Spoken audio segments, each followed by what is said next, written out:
Ha valakiben történik egy mély belső átalakulás, vegyük úgy, hogy hiteles, akkor ez hogyan tükrözheti vissza a környezete? Tehát egyrészt mondjuk egy párkapcsolat, másrészt, hogyha gondolkodunk egy családban, hogyha valaki ott tényleg ébred, akkor ott mi jelenhet meg a családi térben? És aztán ez tovább hatványozva a társadalomban. Van-e például kritikus tömeg, amiről beszélnek a társadalomban, aki felébred? Hát a legközvetlenebb környezete ugye az valószínűleg a családja, ha van neki, akkor abban egy változás, ugye ez a rendszerelméletből következik, az a rendszer minden tagjába változást indukál, tehát erre fognak reagálni. Nagyon gyakori, hogy megszűnik.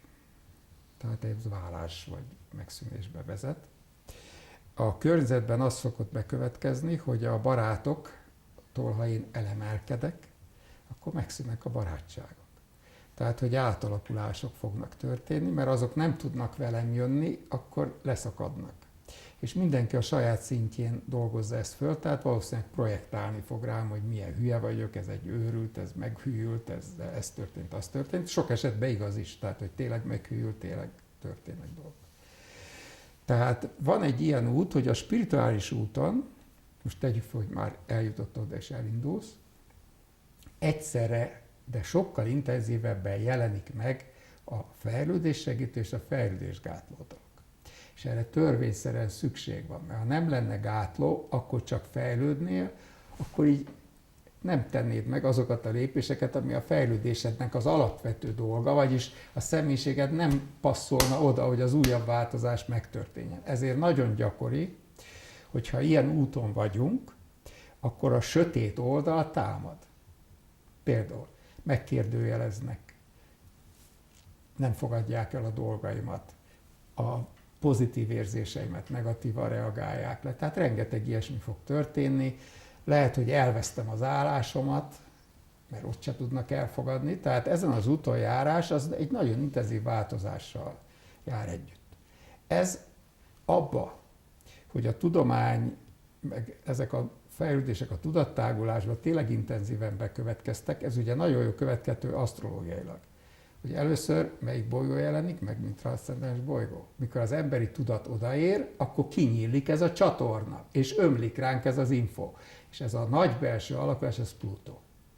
Tehát, hogyha valaki fölment a spirituális útra, akkor a Plutó-szerű változások fogják követni az útját. Nem lehet. Az, hogy fölép, az Uránusz.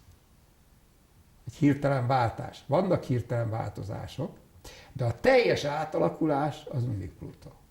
Tehát, hogy be kell ezt futni. Na most ez az egész asztrológia, az egy analógia rendszer. Tehát ahogy az ember működik. Most ezt visszavetítjük a kérdésedre, amit mondtál, akkor ezt föl lehet úgy dolgozni, hogyha én kilépek egy családból, hogy egy gusztustalan szemét állat vagyok, aki tönkreteszi a családját és cserbe adja. De úgy is föl lehet, hogy egy fejlődés zajlik. És lehet, hogy van olyan család, aki együtt tud fejlődni, az nem fog megszűnni. Tehát, hogy ez soha nem attól van csak, hogy valaki fejlődik, attól is van, hogy a környezete tud-e vele együtt fejlődni, vagy nem tud. És az ember közösségbe tud létezni. Tehát a visszajelzések nélkül nem tudunk létezni. Egy dologba tudunk már létezni, ha az Isvara Pradinánában vagyunk, vagyis akkor ezzel az abszolúttal vagyunk kapcsolatban, és akkor az a kapcsolatban létezünk. De amíg oda eljutunk, addig kellenek az emberi közösségek, kellenek az emberi visszajelzések, ugye ezt reflektív kapcsolatnak hívjuk, mert reflexiókba tudsz csak fejlődni. Ezek persze lehetnek negatívok is, de akkor is szolgálhatják a fejlődést. Ezért igazából a fejlett spirituális emberek közösséget alakítanak ki maguk körül. Figyeld meg, hogy az igazán harmóniában lévő, hívjuk szenteknek, azok közül kialakul egy közösség. Egy olyan közösség, akik tudják ezt a szintet vinni vele, és működnek együtt. Egy spirituális család. Egy spirituális család, vagy kialakul egy ashram, vagy kialakul egy egész rendszer, mint a Satyananda fölépített, ugye az egy egész világot behálózó rendszer, ugyanilyen a mi rendszerünk is, a Himalája tradíció behálózza az egész világot, és van egy ilyen kapcsolatrendszerünk, amiben az, hogy belépsz és elkezded csinálni, és aztán emelkedsz benne. És egyre nagyobb a kisugárzásod. És mindenki, például a jógatanár, egy saját közösséget kezd kiépíteni. És ahogy emelkedik az úton, ez a közösség egyre spirituálisabb lesz, de mindig csak annyira, ami előtt ő már ott kell, hogy legyen. És ugye ez a hitelesség kérdése, hogy a közösség lehet attól közösség, hogy hazudunk egymásnak, meg lehet attól közösség, hogy az igazat éljük meg. Most a legtöbb ilyen szekta az a hazugságba egy. Tehát ott egy játszma dinamika tartja össze a közösséget Hát, adott esetben. Egyébként egy világi családban mennyiben beszélhetünk arról, hogy tudattalanul, inspirációval, példaadással egy fölébredő ember hat a családtagjaira? Nagyon hat, persze.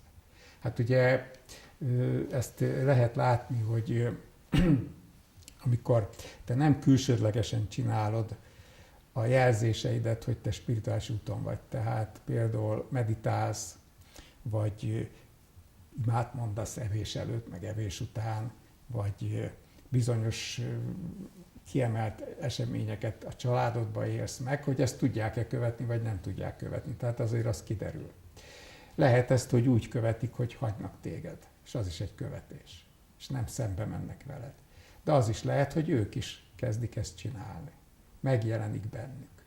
Tehát, de nem lehet elvárni, meg kívánni, ezek fejlődési fokozatok. De könnyebb, ha te ott fejlődsz. Tehát, ha én bemegyek egy hindu családba, aki még tartja a tradíciót, akkor minden evés előtt pudzsát csinálunk, minden evés után pudzsát csinálunk, és rengetegszer vagyunk együtt, és reggel ezt csináljuk, és este ezt csináljuk. Tehát benne élnek ebbe a tradícióba. És ha kikerülnek Amerikába, akkor New York indiai negyedébe ugyanúgy a hindu tradíciót viszik végig, attól még ők amerikai állampolgárok lesznek. Tehát be tudják, a kettőt össze tudják kapcsolni. Nyilván mindig lesz ebbe egy változás. Tehát nem úgy lesznek hinduk, ahogy 2000 évvel ezelőtt hinduk voltak, hanem úgy lesznek, hogy most tudnak lenni, és ez itt is van egy nagy átalakulás és egy nagy mozgás, de azért például ez a rendszer nem merev és nem törékeny, mert ugye óriási magas a informatikai szintje. Tehát azért a hindu informatikusok jól keresik őket a világba, és ott van a helyük, azzal együtt, hogy megtartják a tradíciójukat. Tehát nem kell eldobni a tradíciót. Én ugyanezt látom egy kicsit most a Kínában is, azzal együtt, hogy én elég negatív vagyok a kínaiakkal, mert nagyon nem tetszik, ahogy ők kezelik a dolgokat, de hogy jönnek egyre inkább vissza a tradíciók. Tehát mert ezek erősek, és ezek adják a stabilitást. És adnak egy olyan kilépési lehetőséget. És ha már egy társadalomnál tartunk, akkor amit ilyen szörnyen szoktak mondani, hogy az Indiában ezek a ugye, különféle kasztok, meg, hát az ott nem így van. Az természetes, hogyha én az alacsony kasztba születek, akkor az a dolgom, hogy azt megéljem. És nem lázadok, és nem irigykedek arra, aki ott van, hanem elfogadom. És a legmagasabb kaszt az a szellemi kaszt. A királyok azok az alatti kasztban vannak. Tehát nem ugye az európai kultúrákban vannak, hogy az a csúcs, az nem a csúcs. Ezzel azt mondod, hogy valamiféle karmikus tapasztalást tükröz le. És azért születnek le, hogy ameddig karmikusan elfejlődött, abba a társadalmi rétegbe születik vissza, ahol neki dolga van, és tud tovább fejlődni. És ezt ők így élik meg. Tehát nem úgy élik meg, hogy milyen rossz nekem, mert cigánynak születtem, és ez szörnyű, hanem azt élik meg, hogy cigányként kell fejlődjek. Ez a kasztrendszer, ennyi még mindig megvan Indiában ebből, tehát nem tökéletesen úgy, mint régen, de a gondolkozásukat nagyon erősen áthatja, és sokkal harmonikusabban tudják a valóságot kezelni. Megfogalmaztad, hogy a spirituális ébredés során a sötét oldal támaszt akadályokat. Te mit nevezel sötét oldalnak, hiszen egy bizonyos megközelítésben önmagában létező sötétség? Igen. Hát el lehet a Luciferig jutni alapvetően itt, tehát a lényeg ez az, hogy elkezdek, mondjuk a gondolkozásom elkezd kinyílni, és nem egy racionális logikus szinten látom a valóságot már, akkor annak az újabb szintnek azt a fejlődést akadályozó részeit kezdem megélni, amit addig észre se vettem. Na ez lesz a sötét oldal. Tehát nekem nem a jó meg a rossz fogalom van, mert az egy dualitás, hanem a fejlődésemet, vagyis a dharma felé való haladásomat mi az, ami akadályozza, és mi az, ami segíti. És például elvonulok egy mónába, én most voltam mónába, akkor ott ezek fölgyorsulva fognak megjelenni. Tehát az nem azt jelenti, hogy én csöndbe vagyok és kurva jól érzem magam, hanem csöndbe vagyok, és a belső folyamataim fölerősödve megjelennek, amiben nagyon sok sötét lesz. Tehát mindaz, amit nem fejlődtem meg, annak jó része rám zúdul. És lehet, hogy ez visszavet, és nem fogom tudni vinni a mónámat, és megtöröm, vagy az is lehet, hogy meghaladom. De amikor csinálom a következőt, akkor megint rám fog törni, mert azon a szinten még mindig lesznek meg nem haladott dolgok, és ebből adódik az, hogy nekem az a sötét, amire szükség van az, hogy a világos legyen. Nem tudsz fényt megélni, ha nincs sötétség. Ha most minden fényes lenne, akkor az nem lehet, az képtelenség megélni. Az kell, hogy sötét legyen, hogy valaminek az ellentétje. Ugye ez a dualitás lényege. Ez egyszer szűnik meg, amikor már olyan fejlett leszek, hogy ez föloldódott, tehát egyé vált. Vagyis Lucifer meg az Isten ugyanaz lesz. Mert a Teremtő Isten hozta létre a Lucifert. Tehát, hogy itt is ugyanott tartunk, hogy a fejlődésemben a sötét nélkül nem tudok fejlődni. Ha valaki nekem azt mondja, elmentem Mónára, és nagyon jól éreztem magam, tudom, hogy hazudik. Az hazudik. Az hazudik. Az nem dolgozott a sötét oldalával. Hát egy olyan próbatétel, nézd meg, ugye mikor 40 napra elmegy Jézus Krisztus, hát mindenhol ott van. Ugye mi is 40, a Mónának az utolsó előtti szintje a 40 nap. Aztán jön a 4 hónap egybe. És utána már nincs szükség. Utána már az van, hogy amit elértél, azt a valóságban valósítsd meg.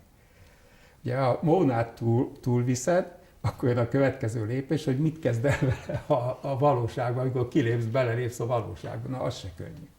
Erre mondta egyszer, jól emlékszem, Swami Veda, hogy kérdezte valaki, hogy mennyire sikeres volt a meditációja. Hát menj haza, kérdezd meg a családot. Igen, így van, a környezet visszajelzi.